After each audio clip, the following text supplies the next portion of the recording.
ವೀಕ್ಷಕರು ಇವತ್ತಿನ ಸಂಚಿಕೆಯಲ್ಲಿ ನಾವು ಕುಂಭರಾಶಿಯವರ ಬಗ್ಗೆ ಮಾತನಾಡ್ತಾ ಇದ್ದೇವೆ. ಕುಂಭರಾಶಿಯವರು ಪ್ರೀತಿಸಿ ಮದುವೆ ಆದರೆ ಯಶಸ್ವಿ ಆಗ್ತಾರಾ? ಅಪ್ಪ ಅಮ್ಮ ಯಾವ ರೀತಿಯಾಗಿ ಪ್ರೋತ್ಸಾಹ ಕೊಡ್ತಾರೆ ಅಥವಾ ಕೊಡಲ್ವಾ? ಹೀಗೆ ಸಾಕಷ್ಟು ಮಾಹಿತಿಯನ್ನು ಇವತ್ತಿನ ಸಂಚಿಕೆಯಲ್ಲಿ ತಿಳಿಸ್ಕೊಡ್ತೇವೆ. ಎಂದಿನಂತೆ ಇಂದು ಕೂಡ ನಮ್ಮ ಕಾರ್ಯಕ್ರಮದಲ್ಲಿದ್ದಾರೆ ಜ್ಯೋತಿಷ್ಯ ವಿದ್ವಾನಾಚಾರ್ಯ ತಾಮ್ರಪರ್ಣಿ ಗುರೂಜಿಯವರು. ಬನ್ನಿ ಗುರುಗಳನ್ನ ಕಾರ್ಯಕ್ರಮಕ್ಕೆ ಸ್ವಾಗತ ಮಾಡೋಣ. ಗುರುಜಿ ನಮಸ್ತೆ, ಶುಭೋದಯ. ಕಾರ್ಯಕ್ರಮಕ್ಕೆ ಸ್ವಾಗತ. ಕಲ್ಯಾಣಾದ್ಭುತಗಾತ್ರಾಯ ಕಾಮಿತಾರ್ಥಪ್ರದಾಯಿನೇ ಶ್ರೀಮತ್ ವೆಂಕಟನಾಥಾಯ ಶ್ರೀನಿವಾಸಾಯ ತೇ ನಮಃ. ಕರೋತು ಮಮ ಕಲ್ಯಾಣಂ ಹರಿ ಹಯಮುಖಾಭಿದಃ ಗುರುಶ್ಚ ಮಧ್ವನಾಮಾಮೇ ವರದೋಸ್ತು ನಿರಂತರಂ. ಗುರುಜಿ, ಇನ್ನೇನು ಕೊನೆ 2 ರಾಶಿಯಲ್ಲಿದ್ದೇವೆ. ಇವತ್ತು ನಾಳೆ ಮಾಡಿಬಿಟ್ರೆ ಪ್ರೀತಿ ಮದುವೆ ಈ ವಿಷಯ, ಈ ಟಾಪಿಕ್ ಮುಗ್ದೇ ಹೋಗ್ಬಿಡತ್ತೆ. ಮತ್ತೇನಾದರೂ ಹೊಸ ಟಾಪಿಕ್ಗಳನ್ನು ಹುಡುಕ್ಬೇಕಾಗತ್ತೆ. ಗುರುಜಿ, ಇವತ್ತಿನ ಸಂಚಿಕೆಯಲ್ಲಿ ನಾವು ಕುಂಭರಾಶಿಯವರ ಬಗ್ಗೆ ಮಾತನಾಡ್ತಾ ಇದ್ದೇವೆ. ಕುಂಭರಾಶಿಯವರು ಪ್ರೀತಿಸಿ ಮದುವೆ ಆದರೆ ಯಶಸ್ವಿ ಆಗ್ತಾರಾ ಅನ್ನುವಂಥದ್ದು ತಿಳಿಸ್ಕೊಡಿ. ಪ್ರೀತಿ ಹುಟ್ಟಿದ್ರೆ ಸಕ್ಸಸ್ ಆಗತ್ತಾ? ಸಕ್ಸಸ್ ಆದರೆ ದಾಂಪತ್ಯ ಜೀವನ ಚೆನ್ನಾಗಿರುತ್ತಾ? ಇದೇ ಇದರ ಕಾನ್ಸೆಪ್ಟ್. ಎಲ್ಲವೂ ಸರಿ ಇರಬೇಕು. ಮನುಷ್ಯನಿಗೆ ಕಷ್ಟನೇ ಬರಬಾರ್ದು. ಗಾಳಿ ಆಗಲ್ಲ, ಬಿಸಿಲಾಗಲ್ಲ, ಚಳಿ ಆಗಲ್ಲ, ಮಳೆ ಆಗಲ್ಲ, ಏನೂ ಕಷ್ಟ. ಅಯ್ಯೋ ಛತ್ರಿ ತಗೊಂಡು ಓಡು, ಬಿಸಿಲಿಗೂ ಮಳೆಗೂ ಗಾಳಿಗೆ ಕಿವಿಗೆ ಹತ್ತಿ ಇಟ್ಕೋ. ಚಳಿಗಂತೂ ಕೇಳೋದೇ ಬೇಡ, ಈಗ ಅನುಭವಿಸಿ ಇನ್ನೇನು ಎಂಡಲ್ಲಿದ್ದೀವಿ. ಆದರೆ ಇದು ಎಲ್ಲವೂ ಮನುಷ್ಯನಿಗೆ ಸಮತೋಲನ ಜೀವನ ಬೇಕು. ಪ್ರೀತಿ ಮಾತ್ರ ಯಾವಾಗ ಹುಟ್ಟುತ್ತೆ, ಯಾವಾಗ ಕೊನೆ ಆಗುತ್ತೆ, ಅದು ಸಕ್ಸಸ್ಸು ಇಲ್ಲ. ಅದು ಪ್ರತಿಯೊಂದು ರಾಶಿಯ ಮೇಲೆಗೆ ಡಿಪೆಂಡ್. ಮಕರ ಮತ್ತು ಕುಂಭ ಎರಡೂ ಶನಿಯ ಸಂಬಂಧಪಟ್ಟಂಥ ವಿಚಾರ. ಕುಂಭರಾಶಿಯವ್ರದ್ದು ಏನಂತ ಹೇಳಿದ್ರೆ ಪೂರ್ಣ ಕುಂಭ ಮೀನ್ಸ್ ಕೂಡ ತುಂಬಿದ ಕೂಡ ತುಳ್ಕೊಲ್ಲ ಅಂತ. ಆ ಥರ ಯಾವತ್ತೂ ಇರುತ್ತೆ. ಸಮಾಧಾನವಾಗಿ ಇರ್ತಾರೆ. ಭಾಳ ನೋಡಲಿಕ್ಕೆ ಸೈಲೆಂಟ್, ಆದರೆ ಯದ್ವಾ ವೈಲೆಂಟ್. ಅವರು ನೋಡಲಿಕ್ಕೆ ಮಾತ್ರ ಎಷ್ಟು ಬಂಗಾರಪ್ಪ ಅನ್ಬೇಕು, ಆದರೆ ಟೆನ್ಷನ್ಸ್ ಜಾಸ್ತಿ ಮಾಡ್ಕೊಳ್ತಾರೆ. ಡಿಕ್ಟೇಷನ್ ಹೀಗಿದ್ದರೆ ಒಳ್ಳೆಯದು. ಇದಕ್ಕೆ ದೈವಾನುಗ್ರಹ ಬೇಕು. ದೇವರಿಲ್ಲದೆ ನಾನು ಏನೂ ನಡೆಯೋದಿಲ್ಲ. ದೇವರೇ ನನ್ನ ಲವ್ ಸಕ್ಸಸ್ ಮಾಡು, ದೇವರೇ ನನಗೆ ಅದರಿಂದ ಮದುವೆ ಮಾಡಿಸು. ವಿರೋಧ ಬಂತ ಹಿರಿಯರಿಂದ ಬೇಡ, ಕಾಯೋಣ, ಸಮಾಧಾನ ಪಡಿಸೋಣ, ಹೇಗಾದರೂ ಮಾಡಿ ಅವರನ್ನು ಒಪ್ಸೋಣ. ಈ ರೀತಿಯಾದ ಕ್ಯಾಟಗರಿ. ಯಾವುದನ್ನೂ ದೇವರ ಅನುಗ್ರಹ ಇಲ್ಲದೆ ಕಾರ್ಯ ಮಾಡಲಿಕ್ಕೆ ಇಷ್ಟನೇ ಪಡೋಲ್ಲ. ಅಥವಾ ಇನ್ನೊಬ್ಬರನ್ನು ಕೇಳಬೇಕು. ಇದು ರಹಸ್ಯ. ಕೆಲವೊಂದು ಪ್ರೀತಿ ಮಾಡೋದು ಇನ್ನೊಬ್ಬರು ಹೆಣ್ಣಾಗಲಿ ಗಂಡಾಗಲಿ ಯಾರು ಸಾಮಾನ್ಯ ಹೇಳ್ಕೊಳ್ಳಲ್ಲ, ನಾನು ಅವರನ್ನು ಇಷ್ಟಪಡ್ತಿದ್ದೀನಿ, ಇದು ಸರಿಯಾ ತಪ್ಪ ಅಂತ. ಆದರೆ ಇವರು ಕೇಳ್ತಾರೆ. ಒಪಿನಿಯನ್ಸ್ ಪಕ್ಕದಲ್ಲಿ ಬೇಕು. ಅವರು ಸರಿಗಿದ್ದಾರೆ, ಅವರು ಆಗ್ತದೆ, ಅವ್ರು ಮಾಡ್ಬೋದು, ಬೇಡ ಅನ್ನುವಂಥ ಒಪಿನಿಯನ್ ಮೇರೆಗೇ ಕಾರ್ಯ ಮಾಡೋದು. ಅದು ನೆಕ್ಸ್ಟು ದೇವರು ಯಾವಾಗಲೂ ನೋಡು ದೇವರ ಚಿಂತೆ. ಅದರಿಂದ ಗೆಲುವು ಗ್ಯಾರಂಟಿ. ಸೊ ಫೈಲ್ಯೂರ್ಸ್ ಅಂತೂ ಆಗಲ್ಲ. ಈ ದಾರಿ ಸರಿ ಹೋಗ್ತಾರೆ, ಈ ದಾರಿ ಸರಿ ಇಲ್ಲ ನಿಂತೋಗ್ತದೆ. ಸೊ ದೈವಾನುಗ್ರಹ ಅಂತ ಒಂದು ಇದ್ದರೆ ನಾವು ಮಾಡುವ ಯಾವುದೇ ಕೆಲಸ ಆಗಲಿ ತಪ್ಪಾಗಿರೋಲ್ಲ. ಇದಕ್ಕೆ ದೇವರು ಅನ್ನಿ ಅಂತ ಹೇಳೋದು ಎಲ್ಲರನ್ನು. ಕುಂಭರಾಶಿ ಎಲ್ಲರನ್ನು ದೇವರು ನಮ್ಮನ್ನು ತಪ್ಪು ದಾರಿಗೆ ಬಿಡಲ್ಲ. ತಪ್ಪು ದಾರಿ ಮೀನ್ಸ್ ನಾವು ಕೆಟ್ಟೋಗ್ತೀವಿ, ಇಲ್ಲದೆ ಅಭ್ಯಾಸಗಳು ಮಾಡ್ಕೋತೀವಿ ಅಲ್ಲ. ಇದು ಬೇಕು, ಅದು ಸರಿಗಿರುತ್ತೆ ದೇವರ ಅನುಗ್ರಹದಿಂದ. ಇದು ಬೇಡ, ಬಿಟ್ಟೋಯ್ತು, ಅದು ದೇವರ ಅನುಗ್ರಹದಿಂದ. ಯಾವತ್ತೂ ದೇವರು ನಮ್ಮನ್ನು ಕೈ ಬಿಡಲ್ಲ ಅನ್ನುವಂಥದ್ದು ಇರ್ತದೆ. ಇವರಿಗೆ ಯಂಗ್ ಏಜ್ನಲ್ಲೇ ಲವ್ ಇಷ್ಟ ಆಗುವ ಸಾಧ್ಯತೆಗಳು ಉಂಟು. ತನ್ನ ಏಜ್ ಬರುವ ಸಮಯ, ಈ ಕಣ್ಣಿನ ದೃಷ್ಟಿ ಬೀಳುವ ಸಮಯದಲ್ಲೇ ಹುಟ್ಟುತ್ತೆ. ಆದರೆ ನೋಡ್ತಾ ಇರ್ತಾರೆ, ಯಾವುದನ್ನು ಮಾಡಬೇಕು ಬಿಡಬೇಕು ಅಂತ ಅರ್ಥ ಆಗೋದಿಲ್ಲ. ಜೀವನ ಸಕ್ಸಸ್ಫುಲ್ ಜೀವನವೇ. ನಾವು ನೆಕ್ಸ್ಟ್ ಕ್ವಶನ್ ಕೇಳಿದ್ರಿ ನೀವು ಏನಂತ. ಇದು ಇವ್ರ ಜೀವನ ಸಕ್ಸಸ್ ಆಗುತ್ತಾ? ಖಂಡಿತವಾಗಲೂ ಆಗುತ್ತೆ. ದಾಂಪತ್ಯವದಲ್ಲಿ ಭಾಳಷ್ಟು ಉತ್ತಮವಾದ ಕಾರ್ಯಗಳು ನಡೆಯುತ್ತೆ. ಕಾಲೇಜ್ ಡೇಸಲ್ಲಿ ಜಾಸ್ತಿ ಇವರಿಗೆ, ಕಾಲೇಜ್ ಓದುವವರಾದರೆ. ಆದರೆ ಭಯ, ಒಳಗೇ ಭಯ. ಎಲ್ಲರೂ ಅವರು ಮೋಸ ಮಾಡಿಬಿಟ್ರೆ, ಇವರು ಮೋಸ ಮಾಡಿಬಿಟ್ರೆ ನನ್ನ ಗತಿ ಏನು? ಅಯ್ಯಯ್ಯೋ ನಾನು ತಪ್ಪು ಮಾಡಿಬಿಟ್ನ, ಮಾನಸಿಕವಾಗಿ ನಾನು ಹಿಂಸೆ ಅನುಭವಿಸ್ಲಿಕ್ಕೆ ನಾನು ತಯಾರಿಲ್ಲ, ಬೇಡ, ಇಲ್ಲ ಬೇಕು ಆಸೆ. ಎರಡೂ ಒಟ್ಟಿಗೆ ಮಿಕ್ಸ್ ಆಗುವಂಥ ಈ ಕ್ಯಾಟಗರಿ. ಹಾಗಾಗಿ ಇದರಲ್ಲೆಲ್ಲ ನಾವೇನು ಹೇಳಬೇಕಂದ್ರೆ ಕುಂಭರಾಶಿಯವರ ಟೋಟಲಿ ತಗೊಳ್ಬೇಕಾದ್ರೆ ಯಾರೇ ಬೇರೆ ರಾಶಿಯವರು ಅಂದರೆ ಇವರಿಗೆ ಸಾಮಾನ್ಯವಾಗಿ ಸೂರ್ಯನ ಸಂಬಂಧಪಟ್ಟ ಸಿಂಹ ಆಗೋದಿಲ್ಲ, ಕುಜನ ಸಂಬಂಧಪಟ್ಟ ಮೇಷ ವೃಶ್ಚಿಕ ಆಗೋದಿಲ್ಲ, ಮತ್ತು ಅದಾದಮೇಲೆ ಆಗೋಲ್ಲ ಮೀನ್ಸ್ ಅದರಲ್ಲಿ ಗ್ರಹಗತಿಗಳು ಲಗ್ನದ ಬಲ ದಶಾಭುಕ್ತಿಯ ಬಲ ಮಾಡ್ಕೊಂಡಂಥ ಸಮಯ ಇವರ ಮೇರೆಗೂ ಲೆಕ್ಕ ಬರ್ತದೆ. ಅದಕ್ಕೆ ಅದಾದ ಮೇಲೆ ಇವರಿಗೆ ತುಲಾ ಮತ್ತು ವೃಶ್ಚಿಕ ಎರಡು ರಾಶಿಯವರುಗಳ ಜೊತೆಯಲ್ಲಿ ತಾನಾಗಿ ಒಡನಾಟಗಳಿರ್ತದೆ. ಬೇಡ ಬೇಡ ಅಂದರೂ ಇರ್ತದೆ. ಮನಸ್ಸಿನಲ್ಲಿ ಒಳಗೆ ಒಂದು ಥರ ಅಹಂ ಕೋಹಂ ಅನ್ನುವಂಥ ಕಲ್ಪನೆ ಅಂದರೆ ತನ್ನ ಇಮ್ಯಾಜಿನೇಷನ್ ಇದ್ದರು, ಆದರೆ ಅದನ್ನು ವ್ಯಕ್ತಪಡಿಸೋಲ್ಲ. ಕೆಲವೊಂದನ್ನು ಡಿಸಿಷನ್ ಕರೆಕ್ಟಾಗಿ ಆದರೆ ಮಾತ್ರ 100% ಅವರು ಎಂಟೈರ್ ಆಗಿಬಿಡ್ತಾರೆ. ಅದನ್ನು ಕೊನೆ ಮುಟ್ಟೋವರೆಗೂ ಬಿಡೋದಿಲ್ಲ, ಮಾಡ್ತಾರೆ. ಹಠವಾದಿಗಳು ಅಂತಲ್ಲ, ತಂದು ಸರಿ ಅನ್ನುವ ವಾದ ಯಾವತ್ತೂ ಅವರಲ್ಲಿರುತ್ತೆ. ಇದನ್ನು ತಗೊಳ್ಳುವ ಕ್ರಮ ದೇವರ ಅನುಗ್ರಹ, ಅದೇ ಇದರಲ್ಲಿರುವಂಥ ವಿಶೇಷ. ಇದನ್ನೆಲ್ಲವನ್ನು ಸರಿಯಾಗಿ ನೋಡಿ ನಾವು ಸಾಮಾನ್ಯವಾಗಿ ಇಷ್ಟು ದಿನ ಹೇಳ್ತಾ ಇದ್ವಿ, ಒಮ್ಮೆ ಕೇಳಿ ಅವ್ರ ರಾಶಿ ನಕ್ಷತ್ರ ಯಾವುದು, ನಮಗಿದು ಹೊಂದುತ್ತೆ ಹೊಂದಲ್ಲ ಅನ್ನೋದನ್ನು ತಿಳ್ಕೊಂಡು ಅಟ್ಲೀಸ್ಟ್ ಪರಿಚಯದ ಆರಂಭದಲ್ಲಿಯೇ ನಿಮ್ಮ ರಾಶಿ ಯಾವುದು ಅಂತ ಕೇಳಿಕೊಂಡ್ರೆ ಅಟ್ಲೀಸ್ಟ್ ಹೊಂದಾಣಿಕೆ ಇದೆ ಇಲ್ಲ ಅನ್ನೋದು ಗೊತ್ತಾಗುತ್ತೆ ಅಂತ ಹೇಳ್ತಿದ್ವಿ. ಇವರು ಫಸ್ಟು ಇದೇ ಕೆಲಸ ಮಾಡೋದು. ನಾಳೆ ದುಃಖ ಅನುಭವಿಸ್ಲಿಕ್ಕೆ ತಯಾರಿಲ್ಲ, ಬೇಡ, ನಾವು ನಮ್ಮ ಕೆಲಸಗಳನ್ನು ಸ್ಪಷ್ಟವಾಗಿ ಮಾಡೋಣ, ದೈವಾನುಗ್ರಹವನ್ನು ಮಾಡೋಣ. ಹೆಚ್ಚಿಗೆ ರುದ್ರದೇವರ ಪ್ರಾರ್ಥನೆ ಭಾಳ ಜಾಸ್ತಿ ಮಾಡ್ತಾರೆ ಅವರು. ರುದ್ರದೇವರು ಅಂದರೆ ಭಾಳ ಇಷ್ಟಪಡ್ತಾರೆ. ವಿದೇಶ ಪ್ರಯಾಣಗಳಿಗೆ ಹೋಗಿ ಅಲ್ಲಿ ಕೂಡ ಹೊರದೇಶದಲ್ಲಿ ಲವ್ ಉಂಟಾಗುವ ಸಾಧ್ಯತೆಗಳು ಜಾಸ್ತಿ. ಆದರೆ ಒಂದು ಮನಸ್ಸಿಗೆ ಬರೋದು ಕಷ್ಟ, ಮನಸ್ಸಿಗೆ ಬಂದ ಮೇಲೆ ಮಾತ್ರ ಬಿಡೋದಿಲ್ಲ. ದೇವರ ಅನುಗ್ರಹದಿಂದ ಅವರು ಪಡ್ಕೊತಾರೆ. ಅಂದರೆ ಗುರುಜಿ, ಇನ್ನು ತೊಂದರೆಗಳು ಯಾವ ರೀತಿಯಾಗಿ ಆಗುತ್ತೆ ಅನ್ನೋದನ್ನ ನೋಡೋದಾದ್ರೆ ಏನಾದರೂ ತೊಂದರೆಗಳಾಗುತ್ತಾ, ಹೇಗೆ? ಲವ್ ಅಫೇರ್ಸ್ ಅನ್ನೋದ್ರೆ ತೊಂದರೆನೇ, ಅದೇ ಒಂದು ದೊಡ್ಡ ತೊಂದರೆ. ಅನುಭವಿಸ್ಲಿಕ್ಕೆ ತಯಾರಿರಬೇಕು. ಒಂದು ಗಾಯ ಆಗಿದೆ, ಅದನ್ನು ಸುತ್ತ ಕೆರೆದ್ರೆ ಒಂಥರ ಖುಷಿ ಆಗ್ತದೆ, ಆದರೆ ಗಾಯನೇ ದೊಡ್ಡದಾಗುತ್ತೆ ಇದ್ದಂಗೆ. ಈ ಲವ್ ಅಫೇರ್ಸ್ ಅನ್ನೋದೇ ಒಂದು ದುಃಖದ ಸಂಗತಿ.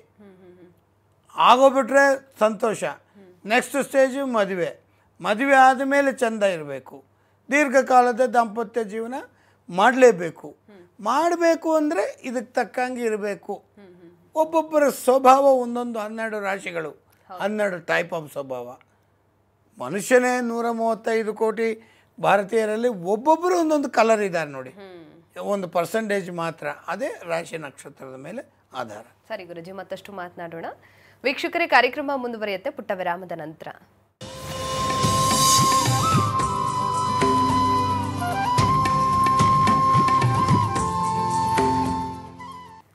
ವಿರಾಮದ ಬಳಿಕ ದಿವ್ಯ ಜ್ಯೋತಿ ನೇರ ಪ್ರಸಾರ ಕಾರ್ಯಕ್ರಮಕ್ಕೆ ಸ್ವಾಗತ. ಅಶ್ವಿನಿ ಅಂತ ಬಾಗಲಕೋಟೆಯಿಂದ ಕರೆ ಮಾಡಿದ್ದಾರೆ, ಮಾತನಾಡ್ಸೋಣ. ನಮಸ್ತೆ ಅಶ್ವಿನಿ ಅವರೇ.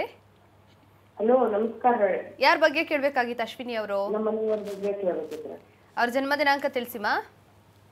ಡಿಸೆಂಬರ್ 1 ವಿಷಯ ಗೊತ್ತಿಲ್ಲ, ಕನ್ಯಾ ರಾಶಿ, ಉತ್ತರ ಪಾಲ್ಗುಣ. ಏನ್ ಕೇಳಬೇಕಾಗಿತ್ತು? ಏನ್ ತೊಂದರೆ ಇದೆ? ಏನ ತೊಂದ್ರೆ ಅಂದ್ರೆ ನಮ್ಗೆ ಗಣಾಂಕ ಇಲ್ಲ ಸರಿಯಾಗಿ. ವಾಯ್ಸ್ ಸರಿಯಾಗಿ ಕೇಳಿಸ್ತಾ ಇಲ್ಲಮ್ಮ, ಸ್ಪಷ್ಟವಾಗಿ ಮಾತನಾಡಿ. ಸ್ವಲ್ಪ ರೊಕ್ಕ ಎಲ್ಲಾ ಕಡೆ ನಿಂತ್ಬಿಟ್ಟಿದೆ, ದುಡ್ಡು ಬರೋದು ಫೋನ್ ಪೇ ನಲ್ಲಿ. ಮನ್ಯಾಗ ಸ್ವಲ್ಪ ಸಮಸ್ಯೆ ಇದೆ, ನಮಗ್ ಕೂಡ ಅಷ್ಟು ಸರಿಯಾಗಿಲ್ಲ. ಅವರು ಬರೀ ಜಗಳ ಮಾಡ್ತಾರೆ, ಅದಕ್ಕೆ ಕೇಳಬೇಕಿತ್ತು. ಮಾತನಾಡಿ ಗುರು. ಹೇಳಿ. ರೊಕ್ಕದ ಎಲ್ಲಾ ಕೋರ್ಟಿನಾಗ ನಿಂತು ಬಿಟ್ಟವ್ರಿ, ದುಡ್ಡು ಬರೋದು ಎಲ್ಲಾ ನಿಂತ್ಬಿಟ್ಟಿದೆ. ಇದಕ್ಕೆ ವ್ಯತಿಪಾತ ಅಂತ ದುಃಖದ ಹೆಸರು. ನೀವೆಲ್ಲ ಪ್ಲ್ಯಾನ್ ಇಲ್ಲದೆ ಕೊಟ್ಟಿರುವಂಥದ್ದು. ಯಾರ ಕಡೆಯಿಂದ ಕೊಟ್ಟಿದ್ದೀರೋ ಅದಕ್ಕಾಗಿ ಒಂದು ಎಮ್ರಾಲ್ಡ್ ಗ್ರೀನ್ ಉಂಗುರ ಅಥವಾ ಡಾಲರನ್ನು ಹಾಕ್ಕೊಳ್ಳಿ. ಬುಧವಾರ ವಿಷ್ಣು ದೇವಾಲಯಕ್ಕೆ ಹೋಗಿ ಅಲ್ಲಿ 2 ತುಪ್ಪದ ದೀಪ ಹಚ್ಚಿಡಿ. ಆದಷ್ಟು ಒಳ್ಳೆಯ ಕೆಲಸಗಳಾಗ್ತದೆ ಸದ್ಯದಲ್ಲೇ. ಇದನ್ನು ನೀವು ನಿರಂತರ ಮಾಡಬೇಕು. ಪ್ರತಿ ಬುಧವಾರ ಹೋಗಿ ಹಚ್ಚಿಡಬೇಕು, ಒಳ್ಳೆಯದಾಗ್ತದೆ. ಧನ್ಯವಾದಗಳು ಕರೆ ಮಾಡಿದ್ದಕ್ಕೆ. ರಾಧಾ ಅಂತ ಬೆಂಗಳೂರಿಂದ ಕರೆ ಮಾಡಿದ್ದಾರೆ. ನಮಸ್ತೆ ರಾಧಾ ಅವರೇ. ನಮಸ್ತೆ ಅಮ್ಮ. ಯಾರ ಬಗ್ಗೆ ಕೇಳಬೇಕಾಗಿತ್ತು? ನನ್ನ ಮಗನ ಬಗ್ಗೆ ಹೇಳ್ಬೇಕಾಗಿತ್ತು. ಜನ್ಮ ದಿನಾಂಕ ತಿಳಿಸಿಮ್ಮ ಅವ್ರದ್ದು. ಅವರು 9ನೇ ತಾರೀಕು 1ನೇ ತಿಂಗಳು 1989. ರಾಶಿ ನಕ್ಷತ್ರ? ಶ್ರವಣ ನಕ್ಷತ್ರ, ಮಕರ ರಾಶಿ. ಮಾತನಾಡಿ ಗುರುಗಳಿದ್ದಾರೆ. ಹಾಂ ಹೇಳಿ. ನಮಸ್ತೆ. ನಮಸ್ಕಾರ. ನನ್ನ ಮಗನ ಬಗ್ಗೆ ಕೇಳಬೇಕಾಗಿತ್ತು. ಏನು ಕೇಳಬೇಕಿತ್ತವ? ಅವನಿಗೆ ಮದುವೆ ಸೆಟ್ ಆಗ್ತಾ ಇಲ್ಲ, ಎಲ್ರು ನೋಡ್ತಾ ಇದ್ದೀವಿ. ಇವರು ಸ್ವಲ್ಪ ಹಠವಾದಿಗಳು, ಹೀಗೆ ಇರಬೇಕು ಹಾಗೆ ಇರಬೇಕು ಅಂತ ಸ್ವಲ್ಪ ಹೇಳ್ತಿರ್ತಾರೆ, ಹೌದಾ? ಹೌದು. ಸರಿ ಸರಿ. ನಿಮ್ಮ ಮನೆಯಿಂದ ಪಶ್ಚಿಮದಲ್ಲಿ ಒಂದು ಒಳ್ಳೆಯ ಹೆಣ್ಣು ದೇವರ ಗುಡಿ ಮತ್ತು ಆಂಜನೇಯನ ಗುಡಿ ಇದೆಯಲ್ಲ? ಆಂಜನೇಯನ ದೇವಸ್ಥಾನ ಇದೆ. ಹಾಂ, ಅಲ್ಲಿಗೆ ಹೋಗಿ ವಿಳೆದೆಲೆ ಹಾರ ಹಾಕಿ ಶನಿವಾರದ ದಿವಸ ಅಥವಾ ಮಂಗಳವಾರದ ದಿವಸ, 2 ದಿವಸದಲ್ಲಿ ಯಾವ ಥರ ಒಂದು ವಾರದಲ್ಲಿ ದೇವರು ಎಷ್ಟು ದೊಡ್ಡದಿದೆಯೋ ಕುತ್ತಿಗೆಯಿಂದ ಕಾಲು ತನಕ ವಿಳೆದೆಲೆಯನ್ನು ಕಟ್ಟಿ ಹಾಕಿ ಪ್ರಾರ್ಥನೆ ಮಾಡ್ಕೊಂಡ್ಬನ್ನಿ, ಆದಷ್ಟು ಬೇಗ ಫಿಕ್ಸ್ ಆಗತ್ತೆ. ಧನ್ಯವಾದಗಳು ಮಾ ಕರೆ ಮಾಡಿದ್ದಕ್ಕೆ. ಗುರುಜಿ, ನಾವಿನ ಕುಂಭರಾಶಿಯವ್ರ ಬಗ್ಗೆ ಮಾತನಾಡ್ತಾ ಇದ್ವಿ. ಹುಡುಗರು ಮತ್ತು ಹುಡುಗಿರು ಇಬ್ಬರಿಗೂ ಪ್ರೀತಿ ಆಗೋದುಂಟು. ಹುಡುಗರು ವಿಷಯದಲ್ಲಿ ಅವರು ಹೇಳ್ಕೊಳ್ಳಿಕ್ಕೆ ಸ್ವಲ್ಪ ಇದು ಮಾಡ್ತಾರೆ ಅನ್ನುವಂಥದ್ದು ಒಂದು ಕಡೆ, ಆದರೆ ಹುಡುಗಿರು ಯಾವ ರೀತಿಯಾಗಿ ಅಂತ? ಹುಡುಗರು ಹುಡುಗಿಯರು ಅಂತ ಬರೋಲ್ಲ ಈ ರಾಶಿಯ ವಿಚಾರದಲ್ಲಿ. ಅಂದರೆ ಜಾಸ್ತಿ ಪ್ರಪೋಸ್ ಮಾಡೋದು ಹುಡುಗರೇ ಅಲ್ವಾ ಗುರುಜಿ? ಹುಡುಗರು ಹಾಗಲ್ಲ ಹೇಳಲಿಕ್ಕಲ್ಲ, ಈಗ ಎಲ್ಲರೂ ಇದ್ದಾರೆ. ಹುಡುಗಿಯರು ಇಷ್ಟಪಟ್ಟು ನನ್ನ ಪರ್ಟಿಕ್ಯುಲರ್ ಆಗಿ ಕೇಳ್ತಾರೆ. ಪರ್ಸೆಂಟೇಜ್ ಸ್ವಲ್ಪ ಮನಸ್ಸಿನಲ್ಲಿ ಹೆಚ್ಚಿಗೆ ಮುಚ್ಚಿಡುವಂಥದ್ದು ಜಾಸ್ತಿಯ ಸ್ವಭಾವ ಹೆಣ್ಣು ಮಕ್ಕಳಿಗೆ ಜಾಸ್ತಿ.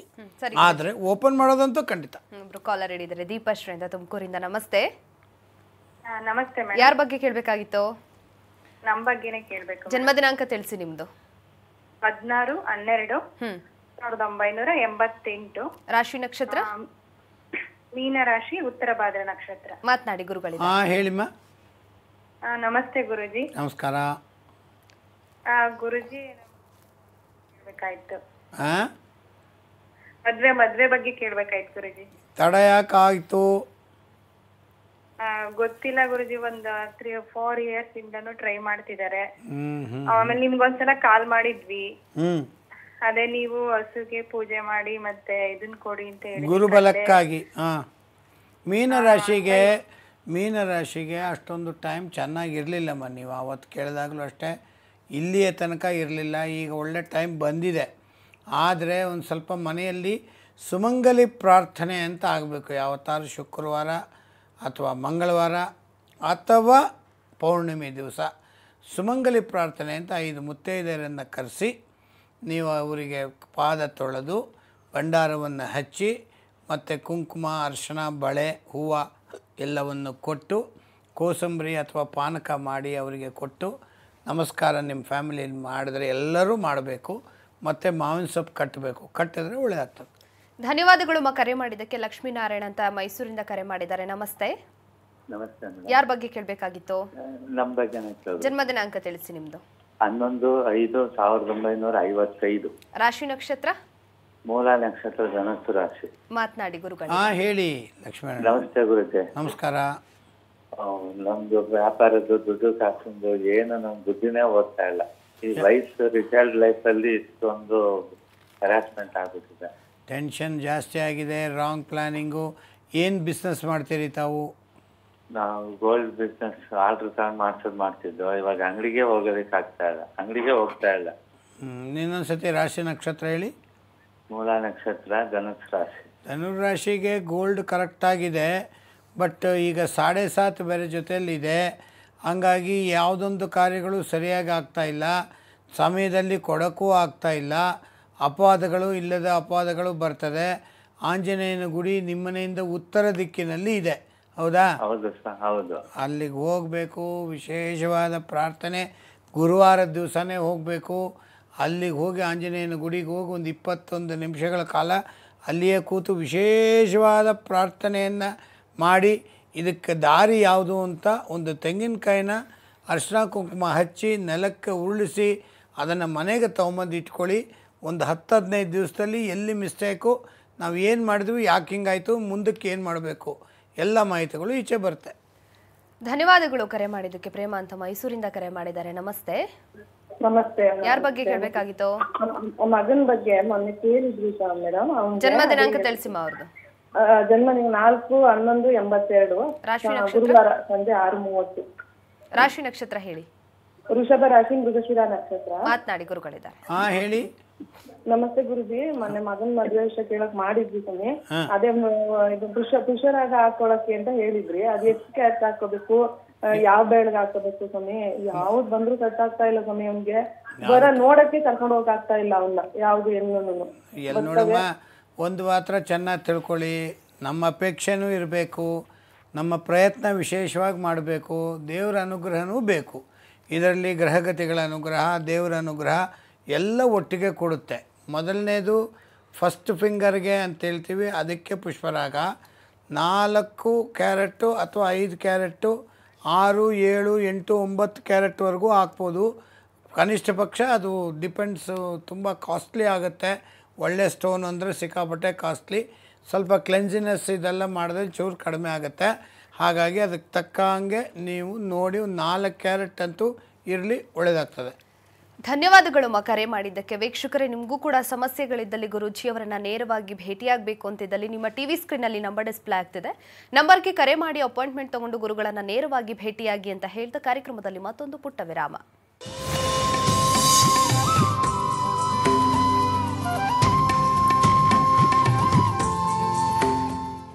ವಿರಾಮದ ಬಳಿಕ ಮತ್ತೊಮ್ಮೆ ಕಾರ್ಯಕ್ರಮಕ್ಕೆ ಸ್ವಾಗತ. ಗುರುಜಿ, ನವೀನ ಕುಂಭರಾಶಿಯವರ ಬಗ್ಗೆ ಮಾತನಾಡ್ತಾ ಇದ್ವಿ.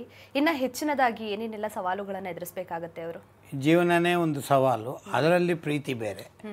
ಪ್ರೀತಿಗೆ ಒಳಗೆ ಸಿಕ್ಕಾಕೊಂಡ್ಮೇಲೆ ಅದನ್ನು ಬಿಡಿಸ್ಕೊಳ್ಳಿಕ್ಕಾಗಲ್ಲ, ಇರಲಿಕ್ಕೂ ಆಗಲ್ಲ. ಹೋರಾಟ ಹೋರಾಟ ಹೋರಾಟ, ಗೆಲುವು ಹೇಗೆ ತಗೊಳ್ಬೇಕು, ಅದಕ್ಕೆ ಮುಖ್ಯ ದೇವರ ಅನುಗ್ರಹ. ದೇವರ ಅನುಗ್ರಹ ಅಂತ ಒಂದು ಕರೆಕ್ಟಾಗಿ ಇದ್ದರೆ, ಕಿಮಲಭ್ಯಂ ಭಗವತಿ ಪ್ರಸನ್ನೇ ಶ್ರೀನಿಕೇತನೆ ಅಂತ ದೇವರ ಅನುಗ್ರಹ ನಮ್ಮ ಮೇಲೆ ಆದಮೇಲೆ ಇನ್ನು ಏನು ಬೇಕು, ಇದು ಅಷ್ಟೇ. ಆ ದೇವರ ಅನುಗ್ರಹ ವಿಶೇಷವಾಗಿ ಇರಲಿಕ್ಕೆ ಕುಂಭ ರಾಶಿಯವರಾಗಲಿ, ಕುಂಭ ಲಗ್ನದವರಾಗಲಿ ವಿಶೇಷವಾಗಿ ಹನುಮಂತ ದೇವರ ಪ್ರಾರ್ಥನೆ. ಬುದ್ಧಿರ್ಬಲಂ ಯಶೋಧೈರ್ಯಂ ನಿರ್ಭಯತ್ವ ಮರೋಗತ ಅಜಾಡ್ಯಂ ವಾಕ್ ಪಟುತ್ವಂಚ ಹನುಮ ಸ್ಮರಣಾತ್ ಭವೇತ್. ಯಾರೇ ಇಷ್ಟಪಡಲಿ, ನಾನು ಅದ್ರ ಬಗ್ಗೆ ನಾನು ಎಂದೂ ವಿರೋಧ ಅಥವಾ ತಪ್ಪು ನೀವು ಮಾಡ್ತಿರೋದು ಆ ಮಾತಾಡ್ತಾ ಇಲ್ಲ. ಗೆಲ್ಲಬೇಕಂದ್ರೆ ಪ್ಯೂರ್ ಲವ್ ಇಟ್ಕೊಳ್ಳಿ. ಇದ್ದರೆ ಸುಮ್ಮನೆ ಏನೋ ಕಾಟಾಚಾರಕ್ಕೆ ಊರು ತಿರುಗೋದು, ಪಾರ್ಕಲ್ಲಿ ಕೂತ್ಕೊಳ್ಳೋದು, ಅಂತ ಏನೋ ಒಂದು ಆನಂದ ಪಡೋದು, ಮದುವೆ ಅಂತ ಬಂದಾಗ ಬಿಟ್ಟು ಓಡೋಗ್ಬಿಡೋದು, ಇದಲ್ಲೆಲ್ಲ ಏನಾಗುತ್ತೆ, ಈ ಕುಂಭರಾಶಿಯಲ್ಲಿ ಅಂತರ್ಜಾತಿ ವಿವಾಹಗಳು ಆಗೋದು ಜಾಸ್ತಿ. ಸ್ವಲ್ಪ ಎಚ್ಚರಿಕೆಯಾಗಿರಬೇಕು. ಅದನ್ನೆಲ್ಲ ಮುಂಚೆನೇ ಯೋಚನೆ ಮಾಡಬೇಡಿ, ಈಗಲೇ ಮಾಡಿಬಿಡಿ. ಕಡೆಗೆ ಅಯ್ಯಯ್ಯೋ ನನ್ನಿಂದ ಆಗಲಿಲ್ಲ, ತಪ್ಪಾಯಿತು, ನಾನು ಸಾರಿ, ಇನ್ಮೇಲೆ ನಾನು ನಿನ್ನ ಅಣ್ಣ ಅಂತ ಕರಿತೀನಿ ಅಂತೆಲ್ಲ ಅಂದರೆ ನಡೆಯೋದಿಲ್ಲ. ಇಟ್ಟರ ಕೈ ಕೊನೆ ಹತ್ತಬೇಕು. ಅದಕ್ಕೆ ಸಲುವಾಗಿ ಅಂತರ್ಜಾತಿ ವಿವಾಹ ಅಂತ ಎಕ್ಸ್ಪೆಕ್ಟೇಷನ್ ಮತ್ತು ರಾಶಿಗೆ ಸಂಬಂಧಪಟ್ಟಂಥ ಎಕ್ಸ್ಪೆಕ್ಟೇಷನ್ಸ್ ಇಟ್ಕೊಂಡು ಕಾರ್ಯ ಮಾಡಿದ್ರೆ ಗೆಲ್ಬೋದು. ಇದನ್ನು ಈಸಿಯಾಗಿ ತೊಗೊಳ್ಳಿ. ತುಂಬ ಟೆಕ್ನಿಕ್ಕಾಗಿ ಏನೇನೋ ಯೋಚನೆ ಮಾಡೋದು, ಇಲ್ಲದೆ ಸಲ್ಲದ ಕೆಲಸಗಳನ್ನು ಯೋಚನೆ ಮಾಡೋದು ಬೇಡ. ಯಾವುದು ಆರಂಭ ಅಂತಗಾಮೆ ಪ್ರಥಮಂ ಬುದ್ಧಿ ಲಕ್ಷಣಂ. ಯಾರು ಆರಂಭ ಮಾಡ್ತಾನೋ ಅವನ ಅಂತ್ಯ ಮಾಡಬೇಕು, ಅವನೇ ನಿಜವಾದ ಬುದ್ಧಿವಂತ. ಅಂತ್ಯ ಅಂದರೆ ಓಡೋಗ್ಬಿಡೋದಲ್ಲ, ಅಥವಾ ಅತೇಶರಾಗಿ ಅಂತ ಕೂತ್ಕೊಂಡು ಯಾರ ಹತ್ರನೂ ಮಾತಾಡದೇ ಇರೋದಲ್ಲ. ಇದು ಬಂತು, ಹೇಗೆ ಬಂತು ಗೊತ್ತಿಲ್ಲ, ಹೋಗಬೇಕಾದ್ರೂ ಚಿಂತೆ ಮಾಡಬೇಡಿ.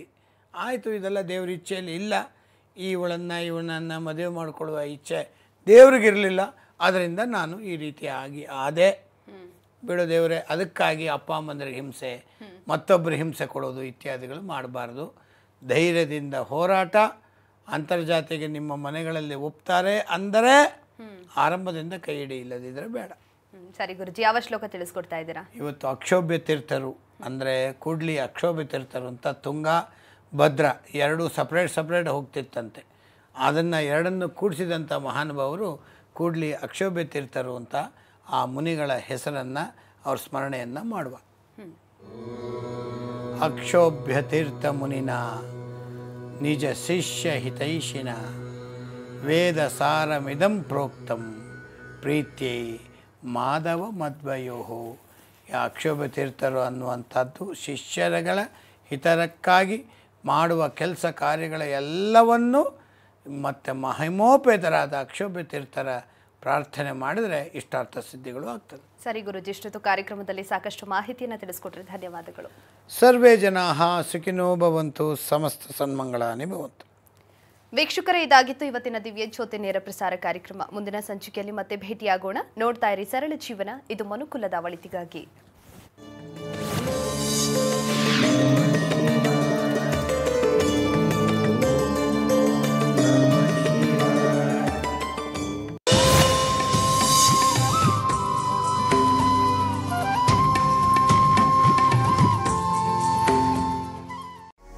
ಜೀವನ ಯೂಟ್ಯೂಬ್ ಚಾನೆಲ್ ಅನ್ನು ಸಬ್ಸ್ಕ್ರೈಬ್ ಮಾಡಿ, ಹಾಗೆ ಎಲ್ಲಾ ರೀತಿಯ ವಿಡಿಯೋ ಅಪ್ಡೇಟ್ಸ್ಗಾಗಿ ಬೆಲ್ ಐಕಾನ್ ಕ್ಲಿಕ್ ಮಾಡಿ.